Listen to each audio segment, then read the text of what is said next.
too many shows say it's a choice between a right and a wrong, and that's not really a choice at all. You really have to put characters in the dilemma of what is right. Like, and they both have a different argument for what the right way to behave against social justice is.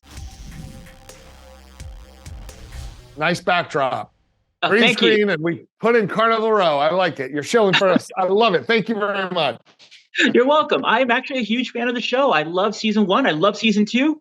I thought it was really great. I'm glad to hear that, because you never know. You just spend 4 years of your life like pulling your hair out, and then it comes down to, what does John think?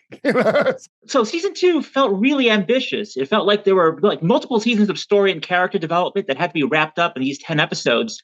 Can you talk a little bit about the challenge of coming in and telling this epic story that also had to bring Carnival Row to a conclusion? We took a very organized approach. Season 1 asked a lot of very provocative questions, and we sought to go deeper and then answer some of those questions in different kinds of ways. So the writers and I, at the very beginning of the process, worked out that there would be a controlling idea to the show. And the controlling idea was the question, are we defined by our DNA, or are we defined by the actions and choices that we make in our lives?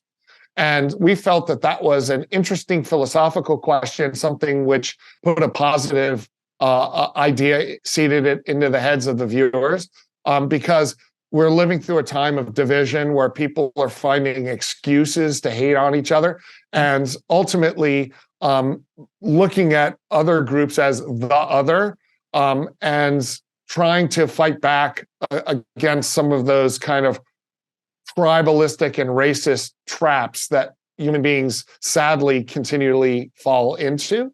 That was the first philosophical question. And then the second philosophical question was, how does one respond to social injustice? Do you fight back with love? Do you fight back with hate?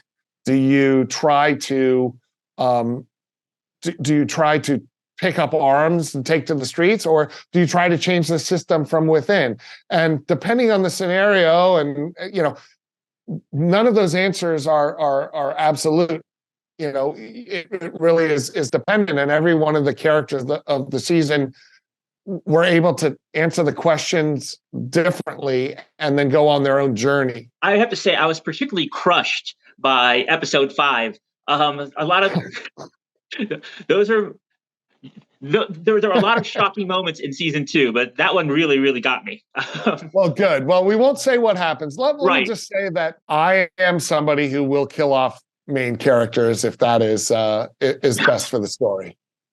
and the other part of me is actors should know that too.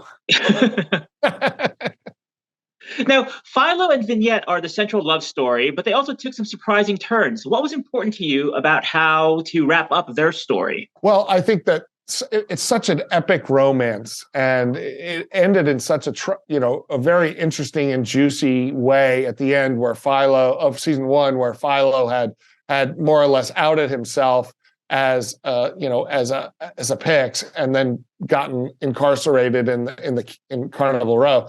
So I was interested in exploring, well, okay, this is clearly morally wrong, what is happening to them, but I didn't think that both of them should be answering what to do about it in the same way. They would have a differing opinion about, like, how do you face social injustice like that?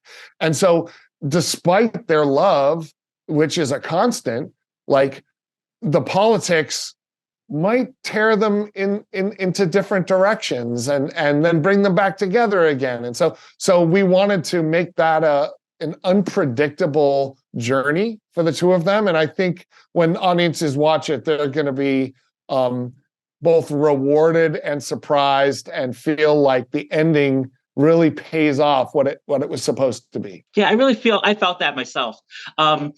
Orlando and Cara are executive producers. How much do they contribute to their characters and story? A lot. Like, you can totally see why Orlando's a star. He's an incredibly hardworking, dedicated guy. Not just on screen, he's magnetic and an awesome actor, but behind the scenes, he's also a good partner as an executive producer. And I involved him in how his character was evolving over the season. Cara, by the same token, just like she's got more talents than like she is such a luminary, like in all these different industries, and I think the audience is going to watch that. She has real acting chops. Like she is a talented actor, and at the same time, like she pushed us and inspired us to explore issues of identity and sexuality, which are personally very important to her in her real life, and informed like how I and the writers decided to shape the story. She was really inspirational to us. The way both characters, their through lines and the way they kind of had to break apart in order to accomplish what they felt was right. Well, that's Orlando had that line about how, to do what's right, which I thought was really like the heart of both their characters and their conflicts and their story. Right. Well, great storytelling, I think, puts characters in dilemma where it's a choice between two rights or it's a choice between two wrongs. Too many shows say it's a choice between a right and a wrong, and that's not really a choice at all. You really have to put characters in the dilemma of what is right. Like, and they both have a different argument for what the right way to behave against social justice is. So Carnival Row season 2 wraps up this big epic story, but there are revivals and reboots happening all the time. Would you come back to Carnival Row if it could continue in some way? Sure. I've had conversations, but for right now, this is the end. It was a massively expensive production.